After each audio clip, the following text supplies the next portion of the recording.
வணக்கம். கோவை நீலகிரி செய்திகளுக்காக செய்திகள் வாசிப்பது சரவணன். வயநாட்டில் கைக்குழந்தையுடன் இருசக்கர வாகனத்தில் சென்ற தம்பதியினரை ஆக்ரோஷத்துடன் விரட்டிய ஒற்றை யானை. நூழிலையில் உயிர் தப்பிய பதைவதைக்கும் காட்சிகள் தற்பொழுது வைரல். வயநாட்டில் கைக்குழந்தையுடன் இருசக்கர வாகனத்தில் சென்ற தம்பதியினரை மிகுந்த ஆக்ரோஷத்துடன் விரட்டிய ஒற்றை ஆண் காட்டு யானையிடமிருந்து மின்னல் வேகத்தில் வாகனத்தை இயக்கி நூழிலையில் உயிர் தப்பிய பதைவதைக்கும் காட்சிகள் தற்பொழுது வைரல்.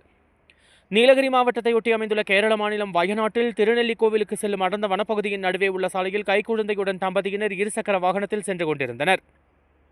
அப்போது வனப்பகுதியில் இருந்து திடீரென வெளியேறிய ஒற்றை ஆண் காட்டு யானை உலா வந்தது. எதிர்பாராத விதமாக சாலையின் நடுவே காட்டு யானையை கண்டதும் செய்வதறியாமல் இருசக்கர வாகனம் ஓட்டி வந்தவர் தனது வாகனத்தை நிறுத்திய போதுதான் யானை மிக அருகில் வருவதை உணர்ந்தார். உடனடியாக வாகனத்தை வேகமாக இயக்கிச் சென்றார். விடாமல் காட்டு யானை வாகனத்தை சிறிது தூரம் துரத்திச் சென்றது. யானையிடமிருந்து தப்பிக்க தங்களது இருசக்கர வாகனத்தை மிக வேகமாக இயக்கி தப்பிச் சென்றனர்.